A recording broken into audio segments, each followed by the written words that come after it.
If you can come in with that mindset that every interaction is mutually nourishing, that is, in my perspective, kind of the highest goal. And it's the highest goal of every event and every gathering, and it should be of every date and of every interaction you have. If any interaction any of us has, one or more of the parties end up feeling icky about it, that's not good for anybody. And I would argue that the same exact thing extends to relationships. If you just take a longer span, the goal ultimately is for it to be mutually nourishing. Welcome to Normalizing Non-Monogamy, the podcast where we interview incredible people from all over the world to hear their personal journeys of self-discovery through the lenses of love, sex, and relationships. Our mission is to show people that they're not alone and to inspire them to embrace their true selves so that together we can open minds and live authentically without shame. We believe everyone's story is powerful and beautiful, yet it's important to remember that everyone does life a little bit differently and that the views and opinions expressed by our guests do not necessarily reflect our own. Additionally, we aren't doctors. Please consult a medical professional for anything regarding your health that you might learn about on the show. Enjoy! Well, welcome to episode 333. We're Finn and Emma. It's another palindrome episode. We're excited about that. Longtime listeners know these are my favorites. Yeah. Anyway, today we have a fantastic conversation with Romi. As you'll see, he packs a lot into this episode and just is so full of adventures. And I just love this interview with him. Yeah, this is amazing. Romi has been challenging, questioning the status quo pretty much his entire life. And yeah, as Emma said, just some of the adventures and journeys that he has gone on are amazing, mind-blowing, and he is a fantastic... Some hilarious, and he is a fantastic storyteller. Also, a quick note in this episode, Romi mentions Noah, who is his wife. We interviewed Noah back on episode 321. She is also a fantastic storyteller, so you're going to want to check out that interview as well. And so we are super excited to get this story out there today to maybe inspire you to go on your own adventure. And also because Romi has not just lived his own adventures and shared them with us, but he has also dedicated much of his career to helping provide and create spaces for people to explore who they are and to go on their own journeys of self-exploration and just living the hell out of life. Yes. Romi is the founder and CEO of SoulPlay, and we're going to insert a quick excerpt of him talking about SoulPlay in his own words because we just couldn't say it any better. We couldn't say it any better. And because he waited till like the very last minute to talk about it. And so we're like, you know what? This needs to go up front. So we cut it out, we put it up front, and we wanted you to hear it straight from Romi, how amazing SoulPlay is. And also, we're going to go to SoulPlay. We're going to be at SoulPlay. 2024. 2024. So the dates, Romi mentions it, are June 6th to 16th. But please check out their website because it is not necessarily that full time. There are multiple sort of tracks that you can do throughout that time. We aren't going to be there the whole time. We're going to be there for a piece of it. So yes. Without much further ado, Romi is going to talk about SoulPlay. Then we're going to jump into the interview for all of our premium subscribers. And then we're going to do a couple of quick announcements for the rest of you. Okay, so SoulPlay, which I talked a little bit about the story around it, but it's an organization, a community that I started in 2015. We throw events, festivals, immersive experiences that are mostly focused on getting people to a deeper level of connection with themselves and with the people around them. So a lot of the things that I've talked about today, we create a very unique environment that encourages and guides people into opening up self-inquiry, finding out what's true for you, and gifts this beautiful sandbox to play in with other people who are doing the exact same thing. People walk around open-hearted, undefended, and there's really no place like it. It's 4 days. Usually it's 4 days. We have 2 different weekends this year in June. You can check it out on soulplay.co. And it's basically 4 days filled with workshops, cool, live music, great food, beautiful environment. And mostly, it's a place that people, like I said, walk around open-hearted, undefended. And it's quite a unique experience that you get to connect with people where they're really at. Some cool things about it, it's completely sober. It's focused on personal growth. It's focused on learning. You don't have to do any particular direction. You can go in the total non-monogamy track and hang with those people, or you can come with a partner and just treat it as a amazing weekend of deepening in your beautiful relationship. Thank you, Romi. We are excited to send more people to SoulPlay. A quick reminder, go check it out at soulplay.co. You can find links in the podcast show notes in your podcast player. And we'll see you there. Yeah. Also, just a quick important thing to note about this. This was not a paid advertisement. We have not received any incentive to do this. We are just really excited about this work. It is beautiful work, and we want to throw our weight behind it and support it. So I just felt like that was important to say. Yes. For anyone who's a premium subscriber, we're going to jump right into the interview with Romi now. And for anyone else, we do have a couple of announcements. First announcement, if you want to be a premium subscriber so you don't have to listen to these announcements, you can do that by going to our homepage at normalizingnonmonogamy.com, scrolling all the way down till you see the information about the premium subscription. That's the information you need. You click there, and for $4 a month, you can skip all of these. Also, on your way down, you'll probably scroll past some t-shirts. You could buy one of those. Yes, that's true. Come on, like for Pride, right? For Pride, for SoulPlay, wear your Give Love t-shirt to SoulPlay. For whatever your heart desires. Yeah. Wear it in the shower, whatever. You'll also see in the banner on our homepage of our website, our next virtual meet and greet is April 11th, 2024. Come join us. This is a great opportunity to meet like-minded people and just hang out and have fun for a few hours. Yeah, these are a total blast. If you haven't joined one before, this is the best opportunity to do so. We are actually taking May, June, July, August off from doing our virtual meet and greets. We'll still be here in podcast form. Don't worry. But this is your last chance to do a meet and greet until the fall. So we would love to see you. If you happen to miss it, we got you covered.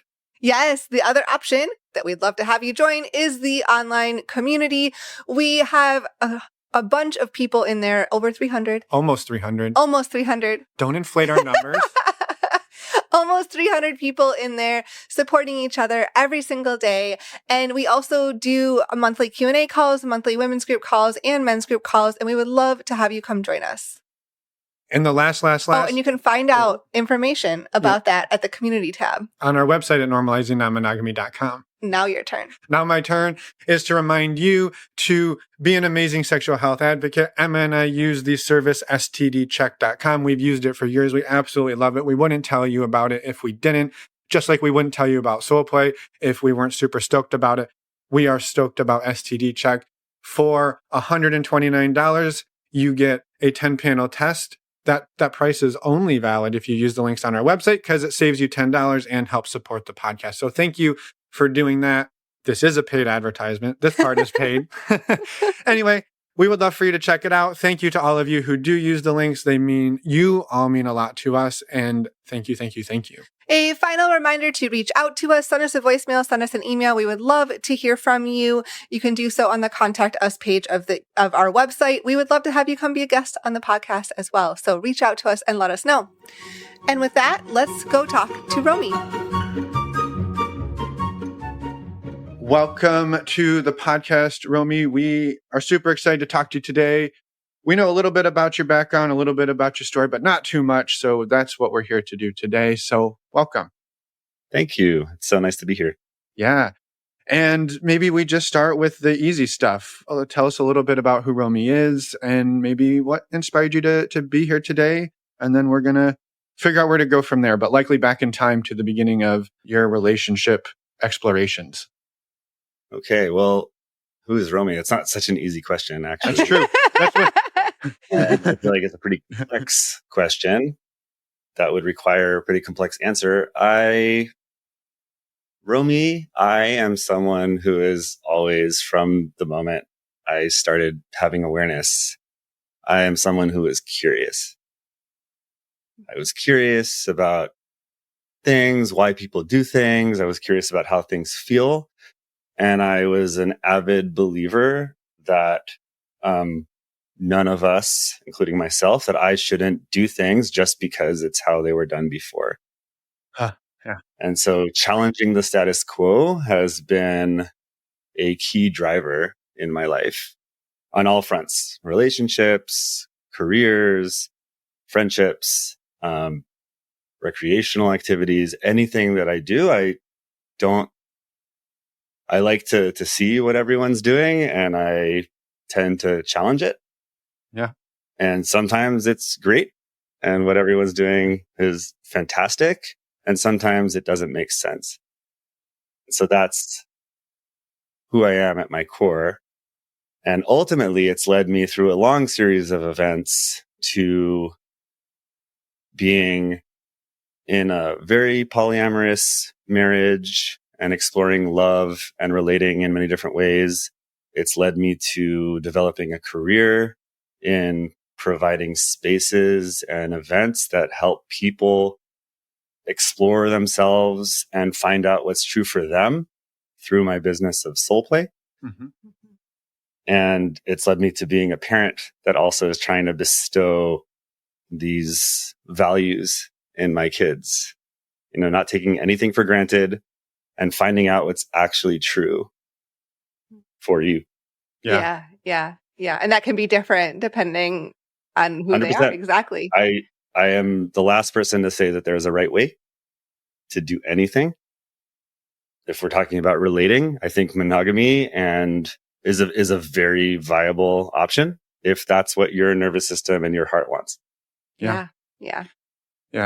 I can just so appreciate the way you framed all of that, and I think so. So Emma and I have a history of pushing against the norm as well, and it's not that what everybody is doing is necessarily bad, but I think I get questiony. I'm like, okay, everybody's like looking this way. That's great. I'll glance over there, but like, what are we missing by looking a different direction? And it's also a lot of work. Like pushing against the norm is a lot of work, and I'm just curious, like right off the bat, like, is that for you? Has it been harder pushing against that, or is it harder to go with it? I would say for me, I can't not feel that something is off. Mm-hmm. So if I'm seeing something that everybody is doing, or, something that society believes is correct, I just cannot, I'm not wired that way. Mm-hmm. I check in with myself. I feel something is off and I cannot ignore that.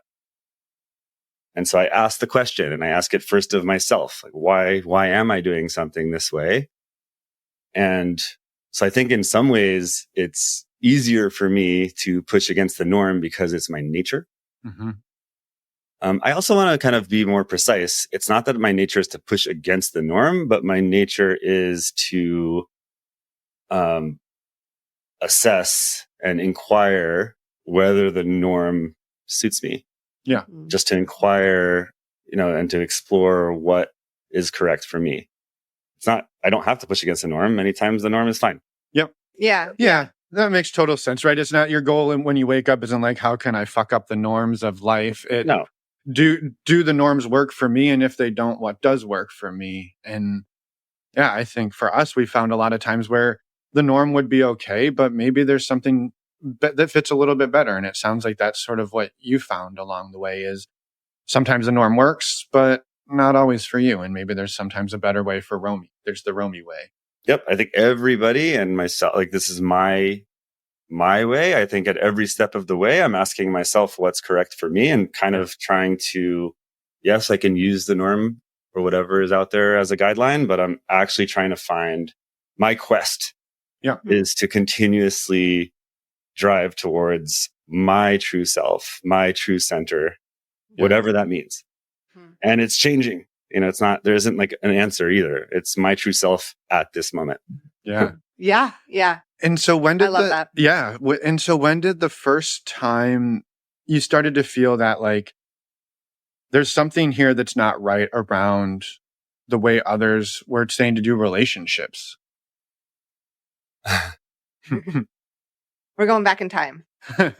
Yeah. There's actually two different stories that I could share. One is very early on. I was in the 4th grade, and I remember people in my class and my friends were not yet there in terms of romance and sexuality. They didn't understand the concept.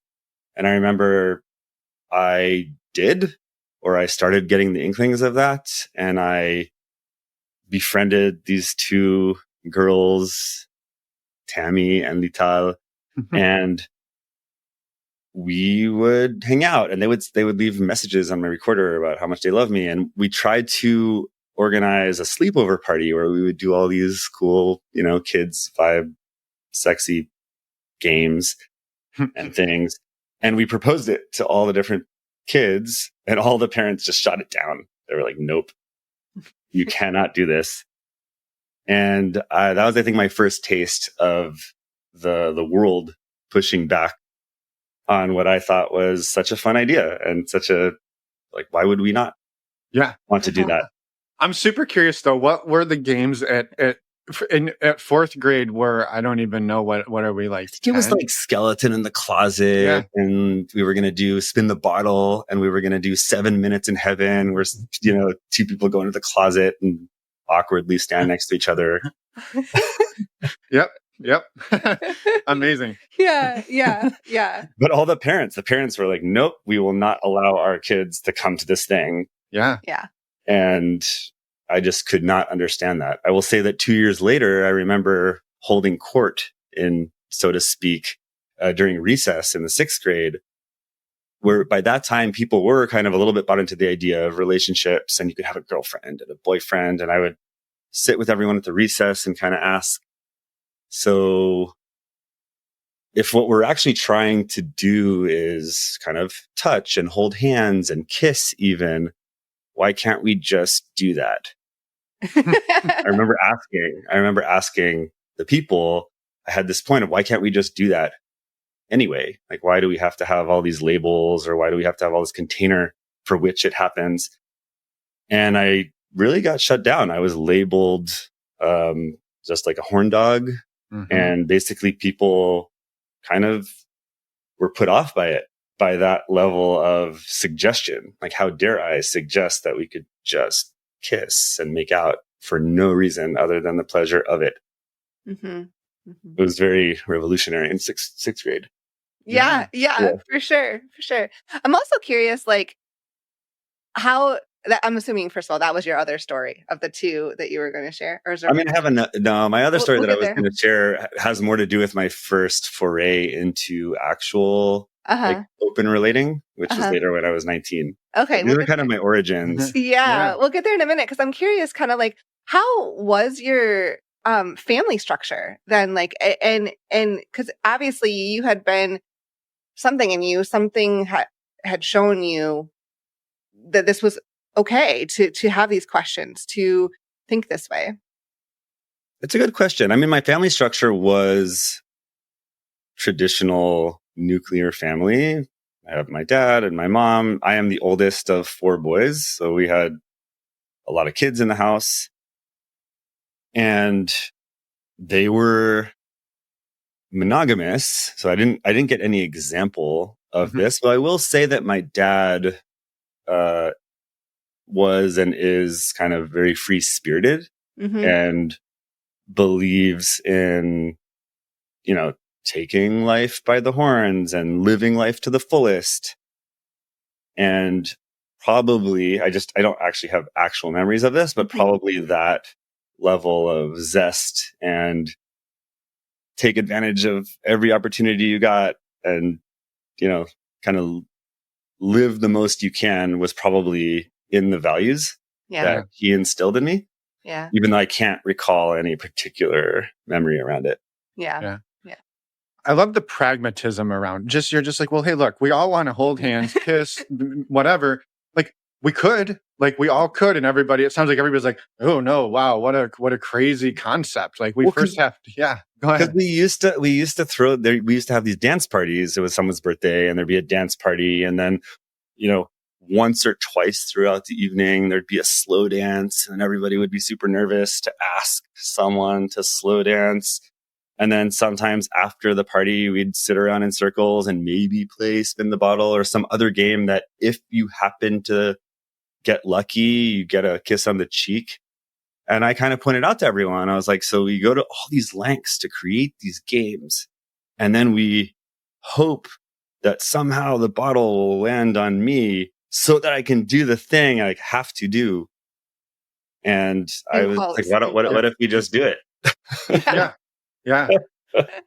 Yeah. I mean, it's to me, like just the way you frame that, like what comes up to me, and again, I don't have the answers, but it's shame, right? Like it's, if we can blame it on a game, now, like, I don't have to admit that I wanted to kiss somebody. I have to because the bottle spoke. So I can then offload that shame or that whatever onto the bottle, onto the closet, whatever it is. So yeah.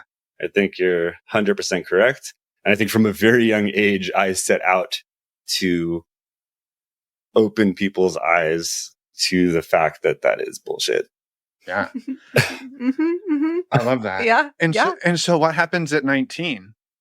Okay, so 19. Skipping through several years that were no, it's great. I'm deep in the height of my enthusiasm about sex and dating. And I have this, I meet this glorious woman who's very redheaded and always known as the redhead. And she's glorious and she's wacky and she's outrageous. And we start dating, and we kind of, one of the weekends, we take a trip to the countryside, and it was, I don't know, about an hour and a half drive. And she's like, oh, well, we're in the neighborhood. I have a friend that lives around here. Let's go visit him. I'm like, cool. Why not? And so we go and we park the car and we knock on the door, and this guy opens the door. And before I know it, this is all I know. Before I know it, she basically jumps on him and they proceed to make out as like a hello, like full on kissing, making out. She's on him, like he's, and I had no warning for this. So I can't really call this ethical in any way or consensual in any way, but I had no warning for it. And I was like, oh, wow. Okay. And then she stopped. They basically did that for like a minute. Stopped. Which feels like a long time when you're watching this. A minute is a long time when you're just standing there awkwardly looking at your girlfriend, like kissing a dude. So, she gets down from this guy and we go inside and have tea. And we hang out and we talk. And, my insides were confused. I will say, like, what is going on here? And, but then, we were there for half an hour and we left, and she came back and we went and we continued on our adventure. And I expressed the feedback about that didn't feel good, But the more important thing about that story is like the realization that I had during and after that, where I viscerally felt me cringe and kind of be opposed to this. And then inside of me kind of transmuted that and was like, but why? I asked the question, why am I feeling, why? Like, she's with me. We're now kind of continuing on our adventure. Nothing happened. This other person also, he was like domestically, like he had a partner that lived with him, and it raised the question. So what was wrong with that? Like kind of everything I was told and my conditioning was telling me that was wrong. But it kind of begged the question, what was wrong with that? And ultimately I came to the conclusion that nothing was wrong with that. It was a very beautiful display of affection between old friends that had zero impact on my relationship and dating with this person. And I think that really kind of planted the seed for my nervous system and ideas of sharing affection and sharing sexual and viewing sexual energy and even romance as just a exchange of energy, a just exchange of affection that doesn't necessarily need to, it only affects me if I make it affect me. It's such an amazing, like, full circle, right? Because that's almost exactly what, in the 6th grade on the playground, you're basically saying to people, is like, why can't we just do this? And everybody's like, no, fuck you, that's stupid. And then later on, you're just like, oh, okay, yep, I guess we can. But like, it just kind of like slapped you upside the face. Like you got to witness it and experience it, but definitely weren't ready for it. And then you get to sit and process it, like full circle. Like, we just did it. And then you get in the car and drive away like nothing even happened. We had tea and away we go. Like, it's crazy.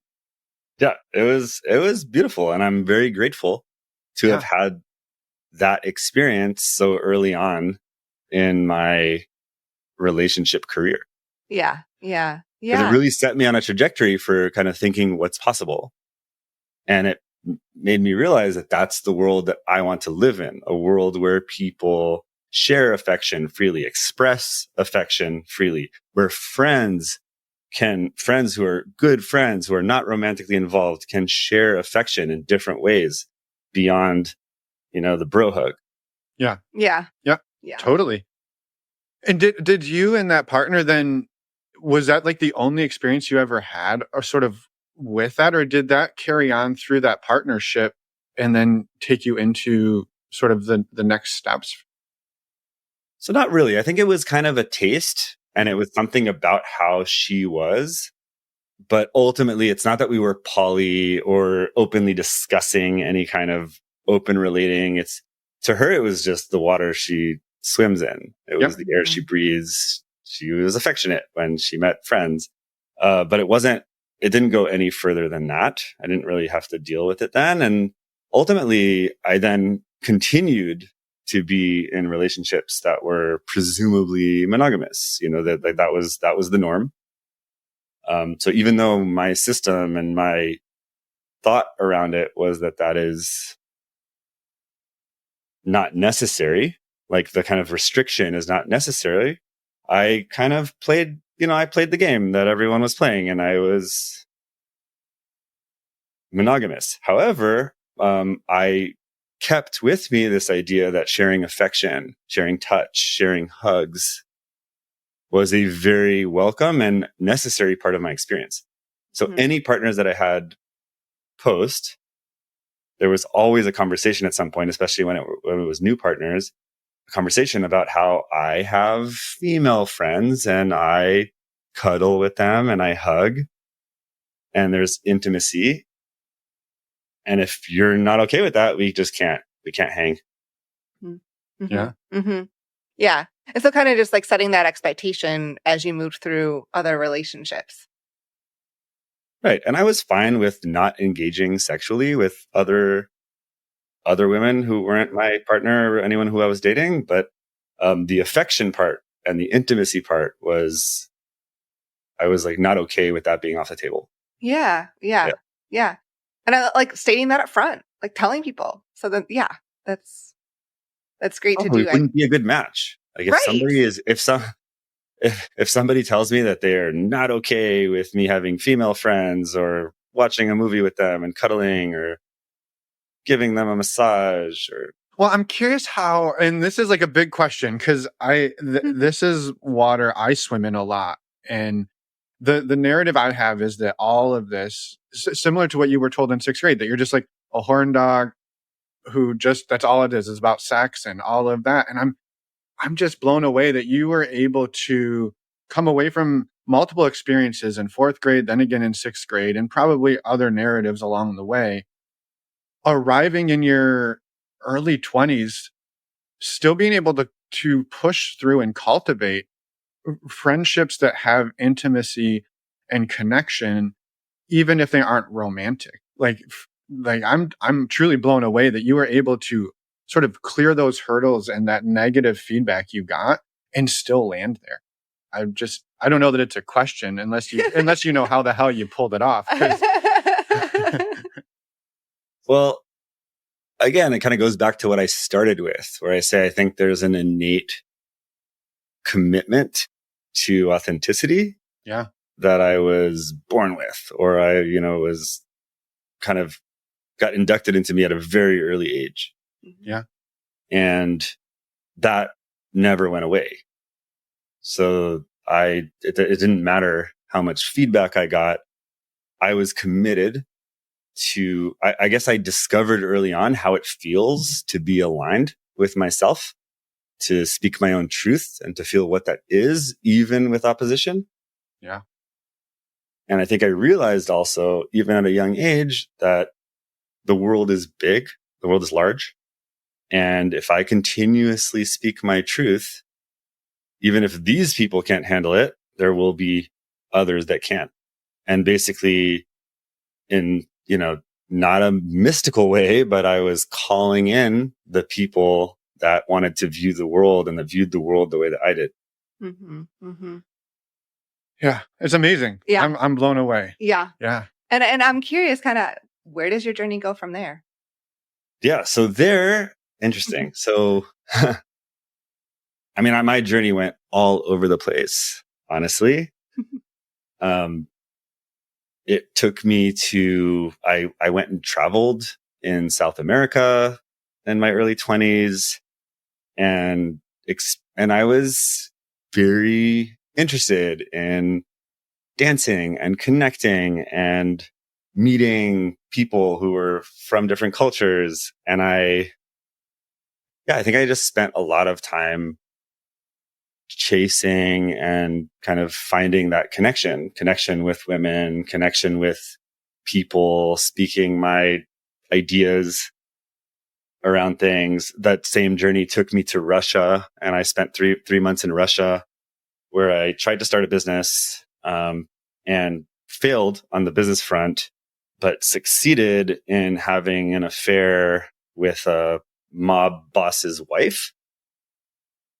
So that it kind of took me. So that was another non-consensual, non-monogamy situation that I was in. But it was kind of wild because it actually forced me. So because we were doing this affair and we needed a certain front, so she was my translator in the business. And so theoretically, we were kind of like business partners. And so she would invite me to spend the weekend with her and her husband and the kids because it felt like the right thing to do. And I had this real experience of being with this person who's my lover and her husband in the same room who doesn't know I'm the lover. But I kind of had to still manage that. Even with all that, in knowing that he's the husband and knowing that I'm the affair, I still had to manage feelings of jealousy. I got really intensely triggered when I had to go home at night and I knew that they were together or she would leave me. And I think I had the opportunity to really work through a lot of the internal feelings that come with going against kind of the general norm of monogamy. Yeah. And feeling what it's like when you have a partner, but you're not their only partner. Yeah. Yeah. Yeah. And might I add, in quite a high stakes way, it sounds like that probably would have. Yeah, they had like armed guards and stuff. It was very scary. I'm curious the wording you used. You were, it sounded like very deliberate. You said it was a failure on the business front, but a success on the affair front. And I think that's a really interesting phrasing, that affair, while not ethical or consensual, you view as a success. And I'm curious about that. Well, because it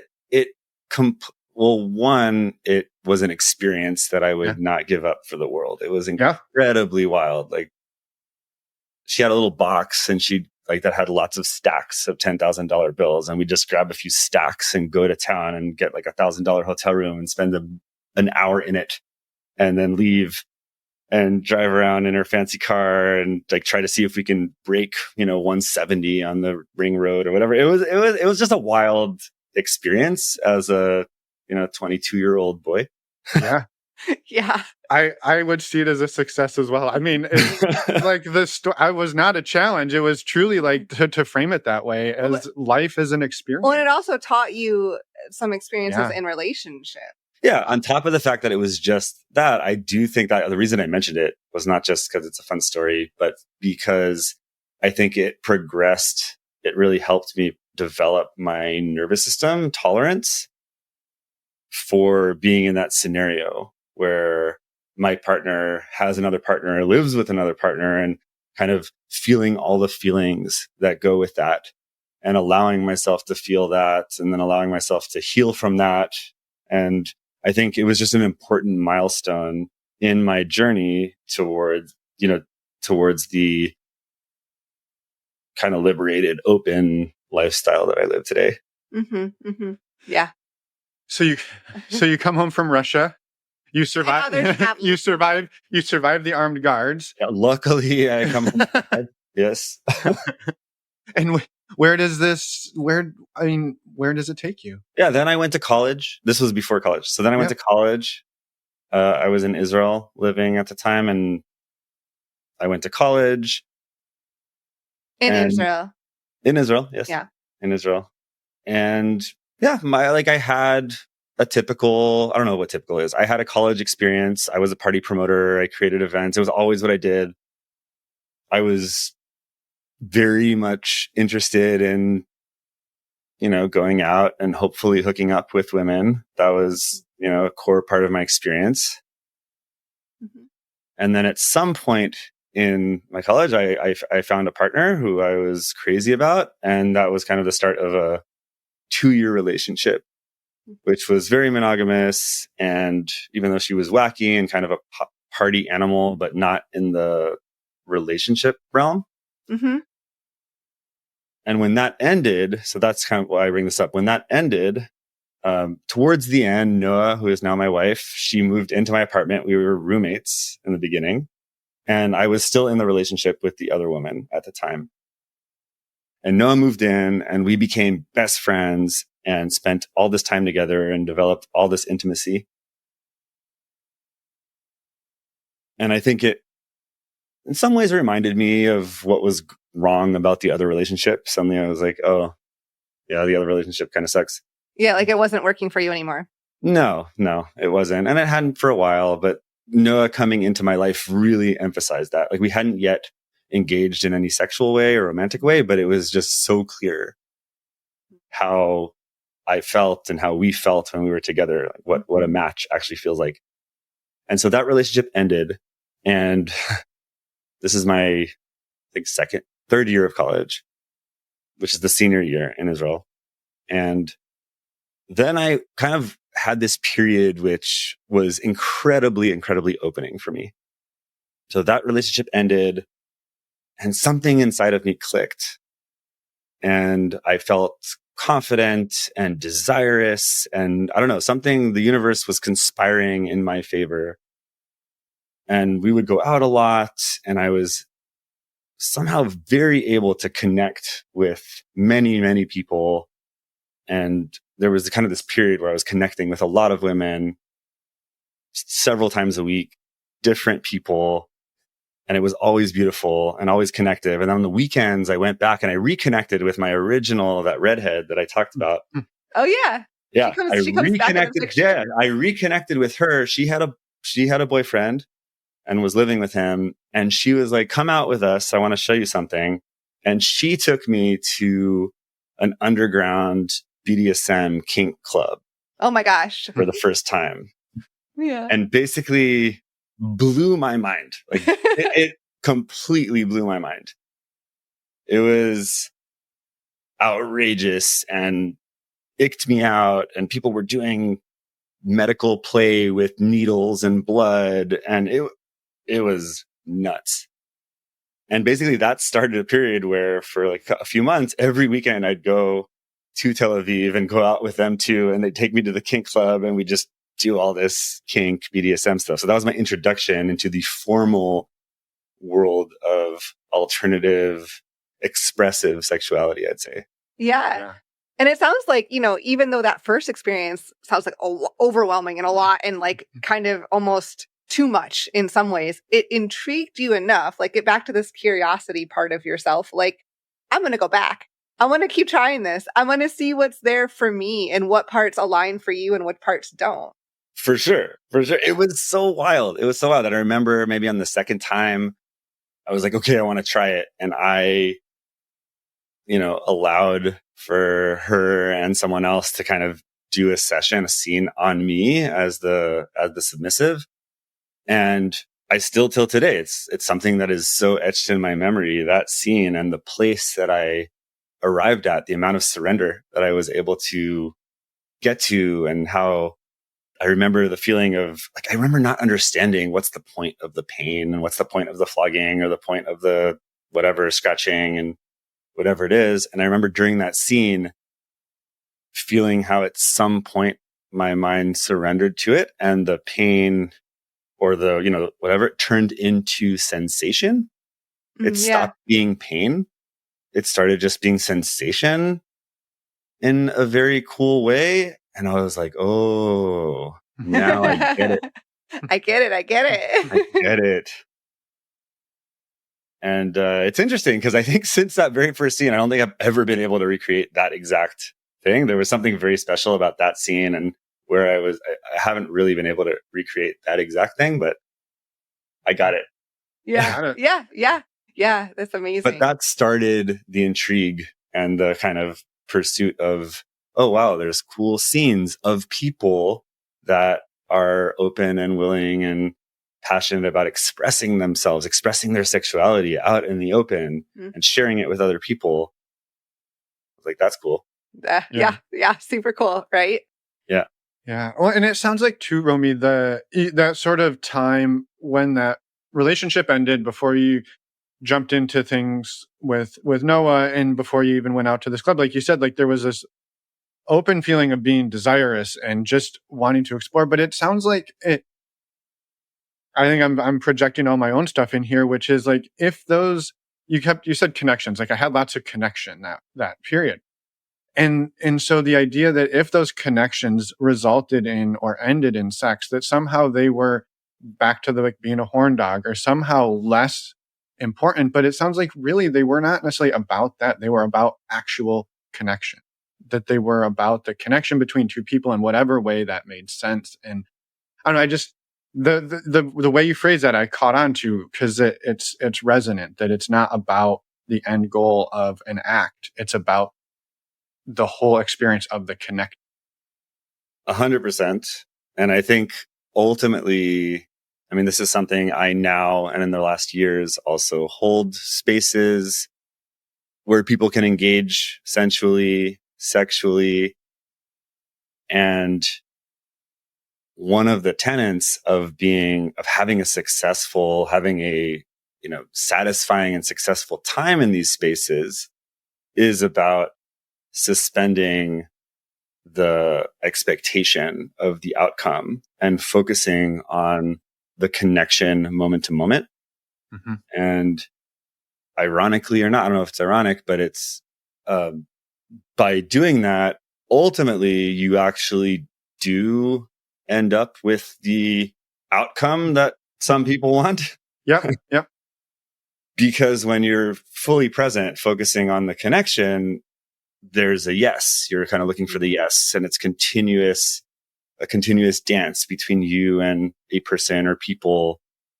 And I think that's maybe what clicked for me at that time. Instead of kind of being like, oh, I wish I could find someone to make out with, or I wish I could find someone that will come home with me, I was more like, I just want to find someone that I can be with right now. That's going to be fun right now in the bar. Yeah. Whether it's a conversation or flirting by touching their shoulder or them touching, like whatever it doesn't matter. Yeah. It's about shifting that mindset. Yeah. What should we do right now for the next 3 to 5 minutes? That will be amazing. That will feel good to me. It will feel good to you. And somehow when you have, surprise, when someone has a good experience, they're sometimes open to the next good experience. Yeah. Yeah. And if they have a good experience the next 5 minutes, then they're open to another good experience. And as long as you can focus on the small experience, things tend to evolve in a positive way. Yeah. Well, because I think because the definition of a positive way doesn't have an expectation tied to it. When you say a positive way, that doesn't mean we had PIV sex in a hotel room. That means it ended in a positive way by we gave each other a hug outside the bar and said, have a wonderful night. I'll hope to see you next week, right? It's positive because you're only in it until it stops feeling good for both people. Yeah. Ultimately, something that I always say at SoulPlay, and in every environment, I would argue this is true. The goal is not to arrive at the bedroom or to some kind of check mark on something that you wanted to do. The goal is that everybody, you included, have a nourishing experience from the exchange. Yeah. Like a success is that both people look back at the experience, whether it was a minute long or 10 minutes or 2 days, and they both look back at the experience, be like, that was amazing. That was worth my while. That was worth my time. I feel better for it. Yep. If you can come in with that mindset, that every interaction is mutually nourishing. That is, in my perspective, kind of the highest goal. And it's the highest goal of every event and every gathering. And it should be of every date and of every interaction you have. If any interaction any of us has, one or more of the parties end up feeling icky about it, that's not good for anybody. Yeah. And so where did it go from there? Yeah, because I was just to build on that, because to have that realization at, let's say, 25, 26, that the foundation of which you're now relating to people is vastly different than what again, most people are not thinking in that way at that age. I think you're correct. That is true, which is part of what led me, and I'll share, it's part of what led me to wanting to create spaces that invite people to learn this and to explore these ideas. So this is kind of where the beginning of this happened. In parallel, I will say, during that time, I don't want to kind of gloss over the fact that Noah, that was that period of wildness of going to kink, whatever. And then Noah kind of entered into the picture. She was my roommate at the time. And at some point during that time, we also started connecting sexually and sleeping together. And it was in parallel. So this was another experience where I was going to kink parties, I was going to bars and kind of hooking up. But also on days that wasn't happening, I was sleeping with Noah in the house. So this was kind of this wild experience of openness. And Noah was actually insistent on the fact that we are not defining ourselves as partners. And that's kind of in some ways what enabled it. Because she was like, no, we're not dating. We're just hooking up. And that was kind of a big part of our beginning. During that time, in parallel, we went for the first time to a festival in Israel, which was called Zorba. Yeah. You and Noah went together. Yeah, Noah and I, and friends. Noah and friends. Okay. To a festival that was called Zorba the Buddha. And it was in a place in the desert called the Ashram in the Desert. And it was the first time that I was a big raver in my childhood and in my 20s. I'd go to psytrance raves and take a bunch of psychedelics. So I knew what festivals look like and feel, but I had never been anything like this. And suddenly we arrive at this Zorba the Buddha, which was a workshop-based, inspired by the work of Osho, which some people may know, a workshop-based, kind of spiritual personal growth festival. And I don't want to say I was blown away by it. I was very impacted by it, not because I learned anything new, in my opinion. Like I learned some things and techniques and, cool workshops. But what I actually felt, suddenly I was in this environment where people would spend, more than a second eye gazing, and hugs lasted 2 or 3 breaths. And everyone seemed to be moving slowly in a way that felt very open and open-hearted.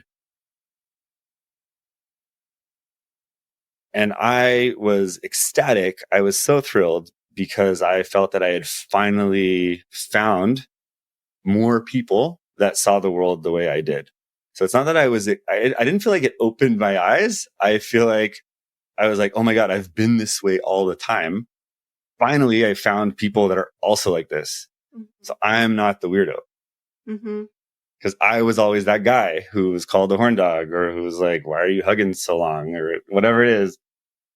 You're weird. You just want to, whatever. And suddenly for the first time, I found people that also, and I learned that there's a language around it and there's practices around it. And I felt very much at home. And so that kind of happened in parallel to the kind of sexual awakening, and then also learning that there's whole communities around this, that people are exploring these topics. And I think that planted the seed for what later happened, where I kind of, Noah was forcing me to write my life mission statement for some reason, because she read an article from HBS that people who write their life mission statement are more successful than people who don't.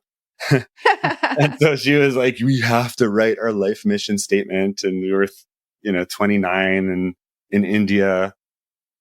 And somehow what came through me in that life mission statement was that I really wanted to be part and assist in the spiritual or personal development, evolution of people in their kind of relating world, their internal attachment and relating world. And it really set the stage for what came next. Yeah. Yeah. And at this point, you and Noah are more in a partnership by now. Yeah. So a few months in, all that kind of sluttiness and going to parties and all that didn't last, because Noah was something like, well, I think we're not doing this. Like, we weren't yet ready. We were not yet ready to declare to the world we're doing like open relating. And so I basically called everything off and I stopped all of the shenanigans. And I said to her, okay, I think we're a thing. We're a couple now. She's like, then let's write some life goals. If that's what we're doing. I've been waiting for this moment. No. Yeah. I was like, and I had this interesting experience of like, if this is the last person I'm going to be with, so be it. She's so great. Yeah. Yeah. Yeah. Like, this is really great. Yeah. Yeah. You're ready. You sounded like ready for that. I was ready. Both of you. Yeah. Mm-hmm. Yeah. How cool. And so fast forward to the mission statement and everything like that. And you said it really set the stage for what happened next. And I would love to go there. Sure. So from India, I went to business school and hung out for 2 years with people who are incredible movers and shakers and thinkers and smart people. But ultimately, I will say that business school kind of does funnel you and encourages you to either, for the most part, I'd say, join corporations, top corporations, and have impact and big businesses, or in a more small percentage, start your own thing business, but that has the opportunity for lots of impact. But it's still very small. So ultimately, there's a lot of thinking around business, and I kind of got lost there. I didn't really connect with either of those tracks. I didn't feel like creating a tech product, and I didn't feel like joining any corporation. I had just come out of being in a very big corporation. I worked as a high-end consultant for several years before business school. And I did not want to go back to that life. I didn't want to put on a suit anymore. I did want to fly business class, but that's the one thing. That's the one thing that I miss: the nice hotels and restaurants and business class. But I did not want to put on a suit and there's some give and take there. There's some give and take. For sure. I did like the paycheck. It's really good. But what I really started feeling after the trip in India and my mission statement, whatever, I was like, okay, I want to impact people at the heart level, at the relational level. And after a lot of ideating and brainstorming and sitting on it it took like 2 or 3 years of kind of this process, I would say. Ultimately, I kind of built up enough courage to say, I want to create an environment. I want to create an experience that will assist people on their personal development, spiritual growth path. And that's how SoulPlay was born, basically. And in the beginning, I had no idea what I was doing. I'd been to lots of festivals as an attendee. I'd thrown parties, but like single evening parties at houses or different venues. But I'd never worked or attempted anything like this, a multi-day, full encompassing, camping, all-inclusive experience. And I just trusted that it was the right thing to do. Yeah. Wow. And at some point here, you relocated, I'm assuming, to the US. Oh, good point. Yeah. So we weren't like covering all, I mean, I skipped some parts, obviously. I was in college and then I was a consultant for McKinsey in Israel and in Europe. Mostly I was working a lot in Europe, and then came to Berkeley for business school. So I was in, Noah and we both went, by the way. We got married somewhere there at the very end before we left. And then again, when we arrived, and we both came to Berkeley, we both enrolled in Haas School of Business in Berkeley. and kind of went on that adventure together. Yeah. Yeah. And so then you're already in California that's when you start SoulPlay. Yes. Yeah. For sure. For sure. And throughout this period, you and Noah are in a, sounds like mostly monogamous partnership, right? You're doing all of this through the lens of how do I help people open up in this way through a monogamous lens. Yep. Yeah. Correct. Correct. We were, I mean, also, monogamous, it's kind of a singular term. We were monogamous in the sense that we did not have overt sexual or romantic connections with other people. I believe that monogamy is not, monogamy or an openness, let's call it, is a scale, and it's not even a linear scale. Because where do you exactly pick what monogamy is? I did have female friends. It was fine for me to snuggle them and cuddle them and spend the night at a female friend, but not make out and not have sexual energy. Yeah. So, some people would call that, we were open-minded is the point. Yeah. Yeah. But we were monogamous. It's true. We were by most definitions monogamous, but we did, because it was part of my nature and she was down to adventure. And so we did, because I was opened up to that kink world. We did go, when we were living in Tel Aviv, we used to go, maybe once every couple months to this kink party that would happen nearby. And we never played with anybody else, but we would go. And I remember we were so nervous and kind of unaware and not able to have the correct conversations even of how to navigate this. And so we would just get crazy drunk to deal with the nerves in a way. And once in a while, I'd do something that was like maybe a little bit stretching our boundary, and that would become a whole conversation. So there was a kind of a period of going to parties, finding out where the boundary or where the limits are, retracting for a little bit, going again, finding out where the boundaries are, learning, having a better conversation this time, going again, finding out. So that was a period that went over for years. This happened in Tel Aviv. And then when we moved to the Bay Area, we continued that exploration. We started going to, for people who are in San Francisco or in the Bay, we started going to Mission Control, which was when it was in the Mission, the original Mission Control. And that was the first time where we were really exposed to a party that was not kink, like a kind of a sex party that was not kink focused. People were in colorful outfits, which was a very also big moment, I think, in the evolution of my thinking and what's possible.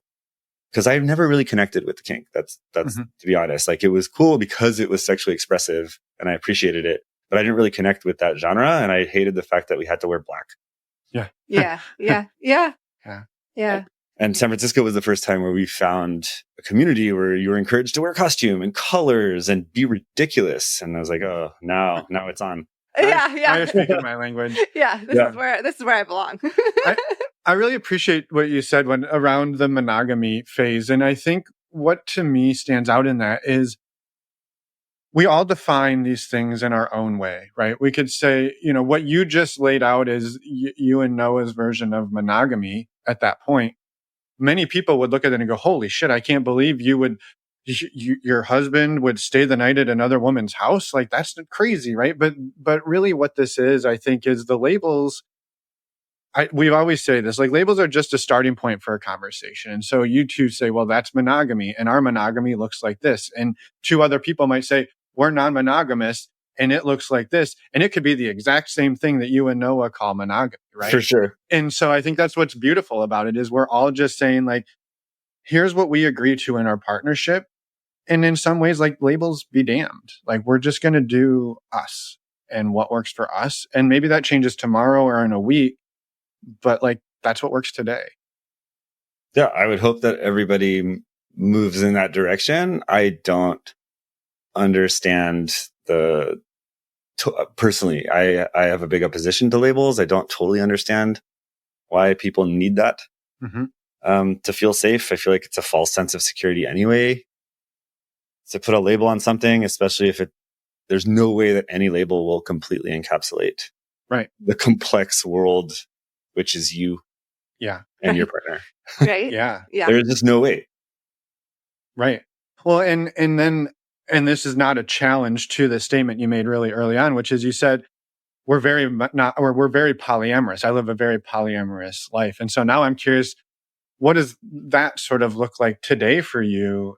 And maybe just roughly, how did you land there from the monogamy that you had defined earlier to where you feel that it's a very polyamorous sort of existence? Okay, so I will talk a little bit about the process. Yeah. I'll try to be Do it. brief. No, as So much as for you that want. first 10 years of our relationship, I would define us as monogamous and curious, though, kind of open to thinking about things. We went to parties, as I said, sometimes. We went to a Tantra workshop a few times, but we never, we pretty much always just stuck together and didn't really engage too much with other people. We definitely, even the few times that we did engage a little bit with other people, it was we were never separate. It was kind of our thing.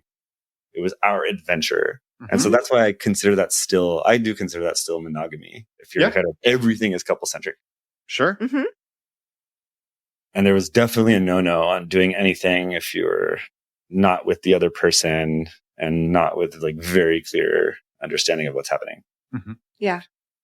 10 years into our relationship, we've already had one child, actually two children. So it was like we were kind of, our second child was just born and we were post maternity leave. And Noah went through kind of a reckoning with a kind of an identity reckoning of who she is. And she had basically bowed out of the community and our events and didn't come to SoulPlay because she was pregnant and taking care of children. I think she really had a moment of feeling like she lost who she was.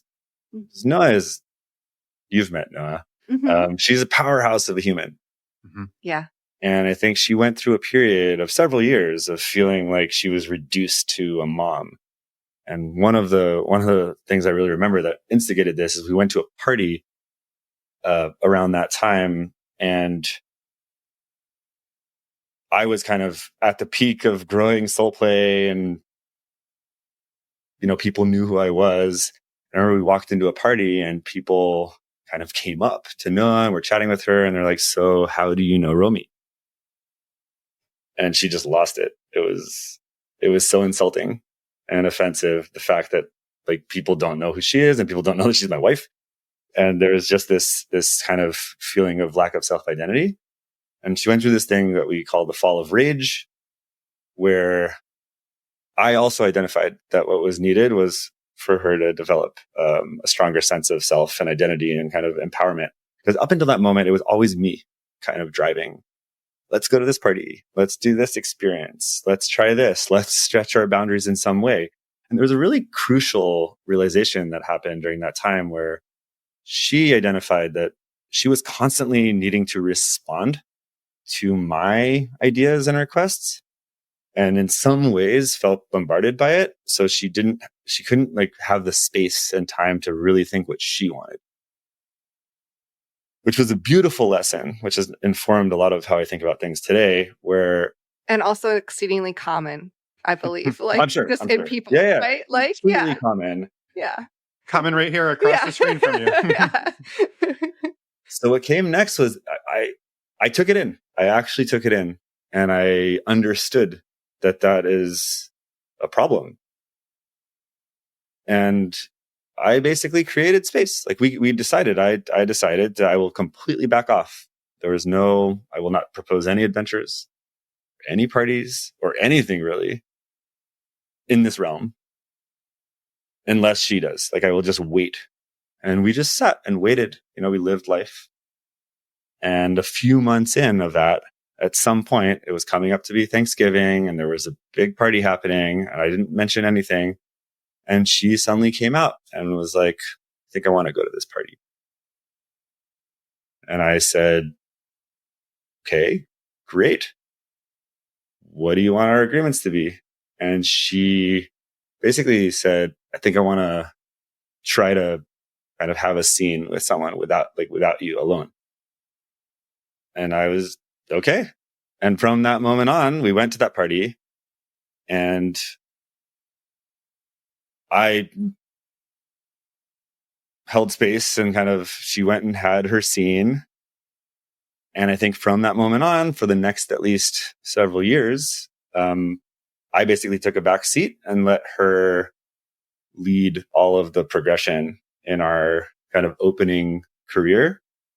But we basically dove in pretty hard into the sex party community. Mm-hmm. And also, like, you're also new parents at this point too. Like, we had 2 kids. I want to throw that in there. That's also like a major part of life. That's true. We were new parents. We had demanding jobs, but we were ambitious. And you dove you dove head first into the sex world, sex party world. Yeah, and it felt like we found home. It reminded me of that big feeling that I had back in when I was 25 or 6, when I went to that first festival, the Zorba the Buddha, where I felt like, I feel home.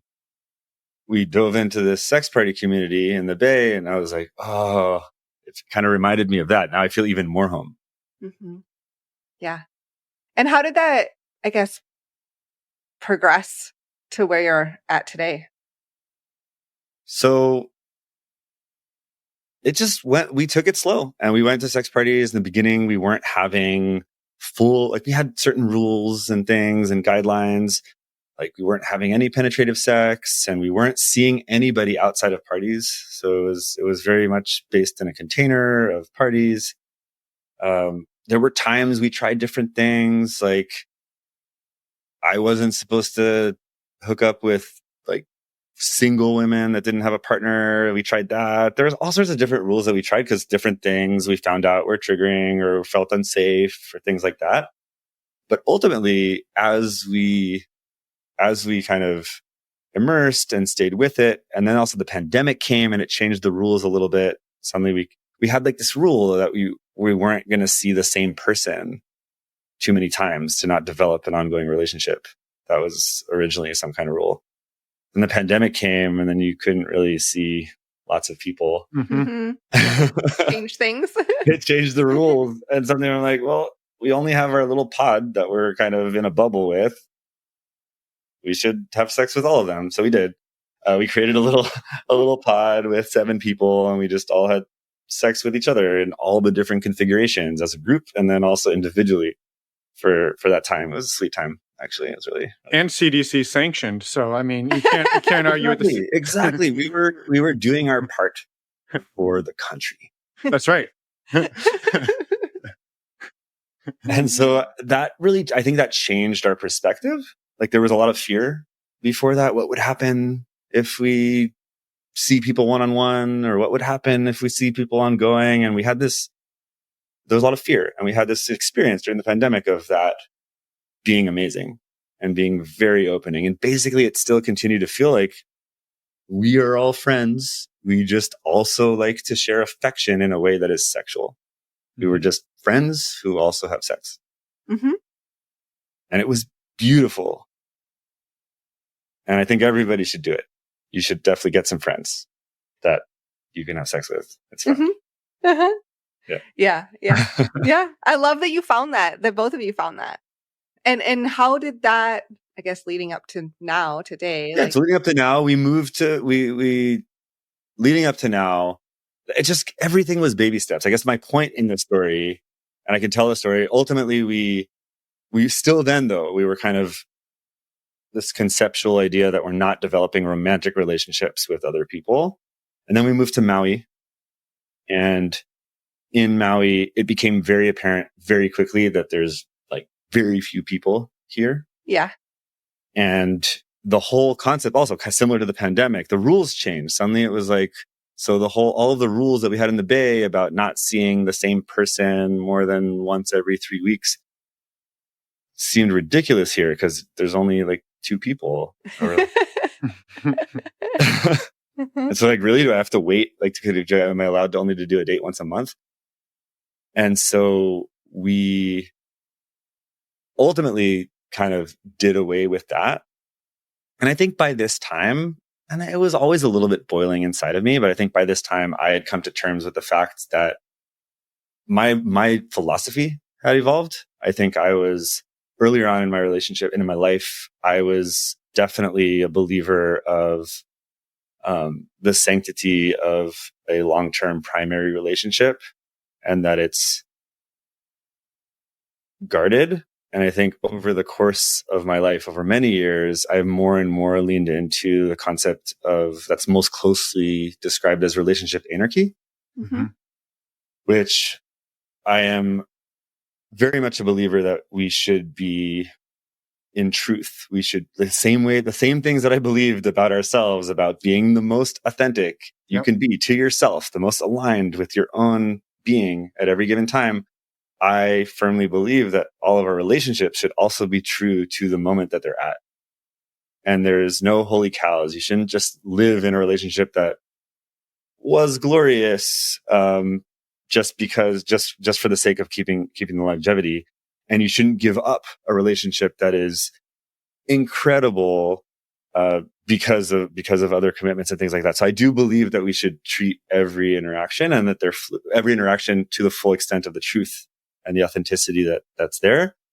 And, with the understanding that it's fluid, you have to be okay with shifts and things like that. So we moved to Maui and I've been developing more and more this concept. And at some point I kind of said, I think I'm kind of in some ways done with the arbitrary rules of how I can feel about someone. Like if I feel something about someone, I want to be able to live that. And if that changes something in our relationship, then maybe our relationship is supposed to change.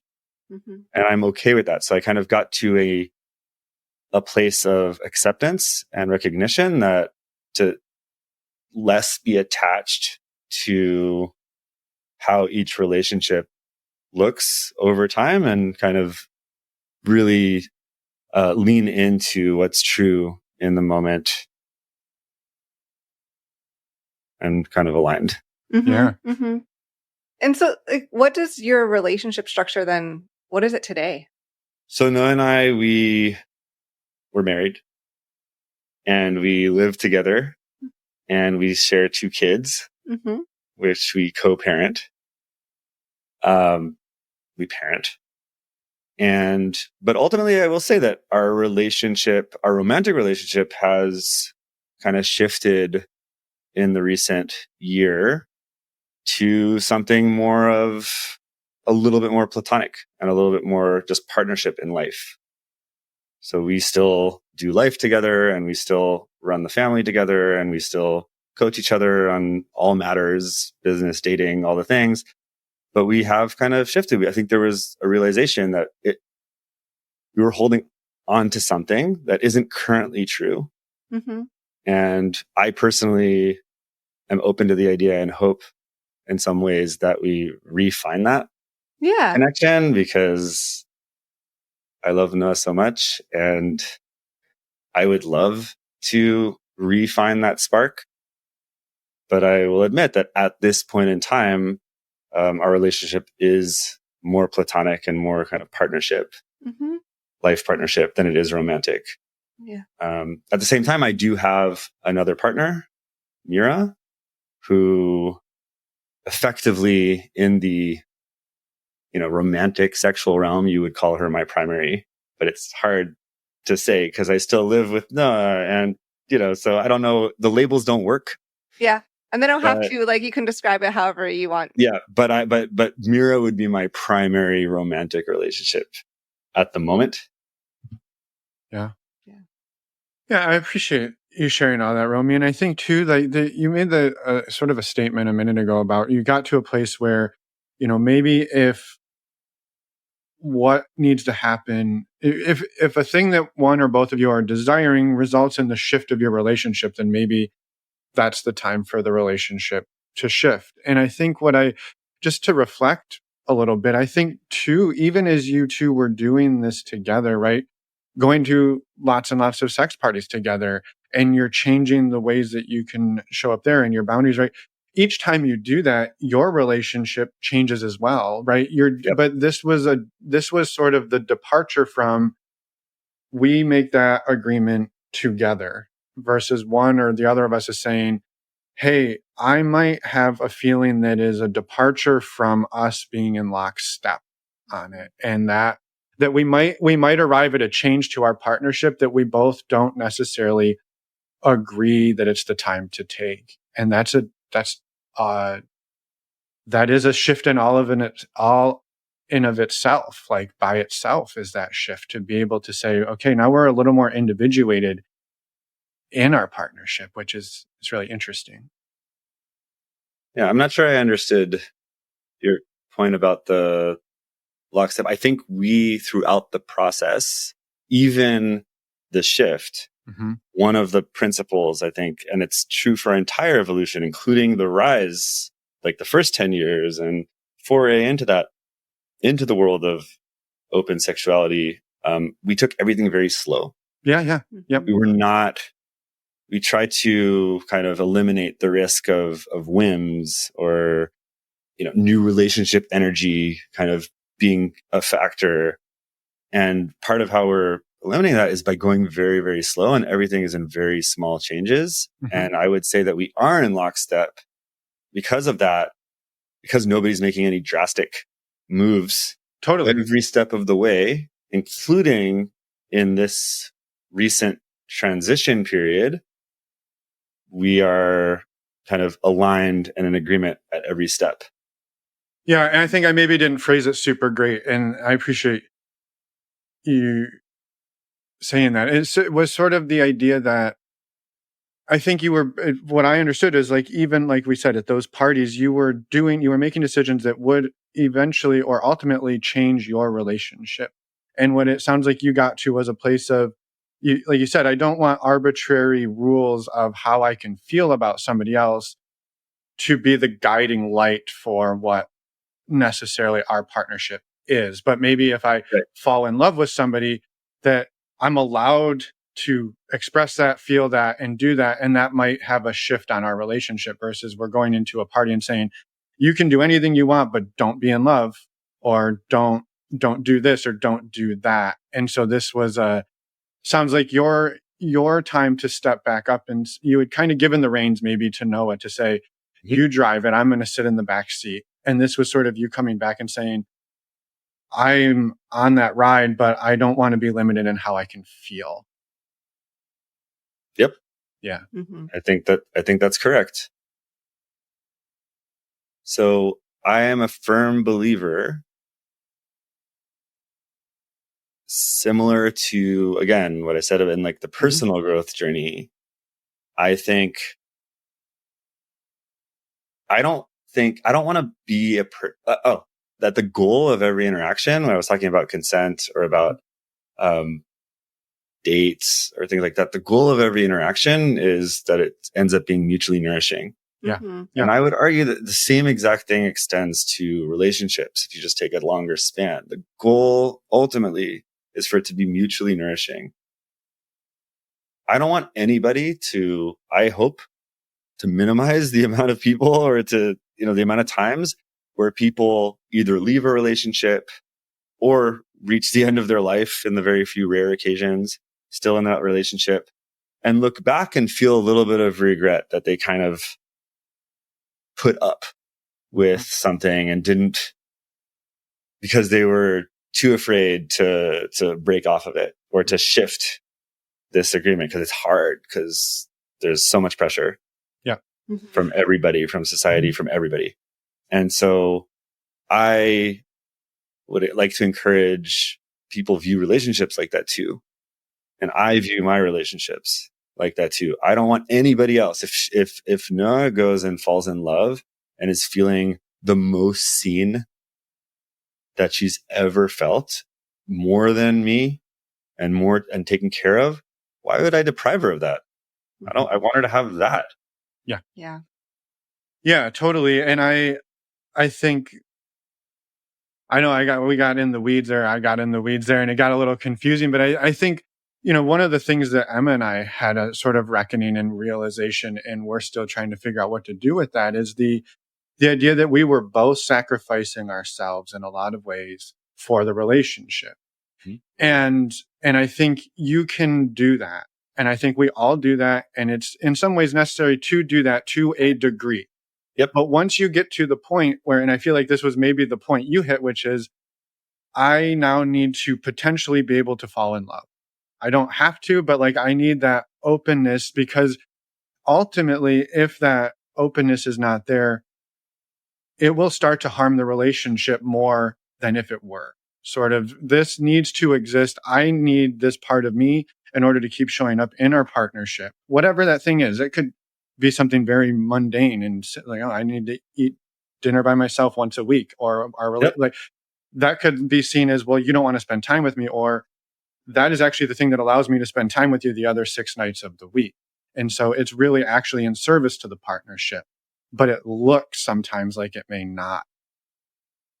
Yes, Yeah. I agree that self-care and taking care, like understanding what your needs and what your nervous system needs and helping feed that is good for the partnership. You being happy and inspired is good for the partnership. I will caveat by saying that I've seen people, and I think it's very important to recognize that new relationship energy and love chemicals are very potent, and they are very, like they can, it's a little bit risky in the sense that when you compare a beautiful new relationship with no baggage, with zero hardship, where you don't share finances and you don't share responsibilities and you haven't ever triggered them enough where there's trauma, and you compare it to a relationship where you have all that, this one's going to look pretty damn good.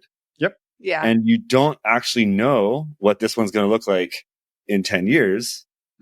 And so I say there's a certain caution to it. I think I obviously am a believer to follow, but for example, I also, for myself, and think I made a very clear point to not make any decisions and not make any shifts and not make any declarations until a lot of time has passed and a lot of experiences are had. Yeah. Yeah. Like a lot. Get back to the baby steps thing. Yeah. And continuously to recognize, say like, oh yeah, I am totally in love, and being aware of that and waiting until that love wanes a little bit and you kind of see cracks in the perfection of your new person. At least wait till you start seeing the cracks. Don't make no big decisions. Yeah. Super sage advice. We had somebody once, I think, say like, there's a list of things I would never do on, we'll quote, on NRE, on the love drugs of NRE. And like, that's moving, buying a house, having kids, like, breaking up, like a big list of things that like, let's let the shit come back to neutral a little bit before we start making life changing. And to also say, we're still going to do it. It's still hella fun and wild and crazy, and it's going to happen. Enjoy it. Yeah. But don't get sucked into the idea that is reality forever. Yeah. Recognize it is what it is in that moment, right? Recognize that it is for that time period. Yeah. Thank you, Romi, for everything you shared today. I know we're short on time and I want to be respectful of your time too. And I want to also make sure that we have just a minute for you to talk a little bit about SoulPlay. And you've mentioned it throughout.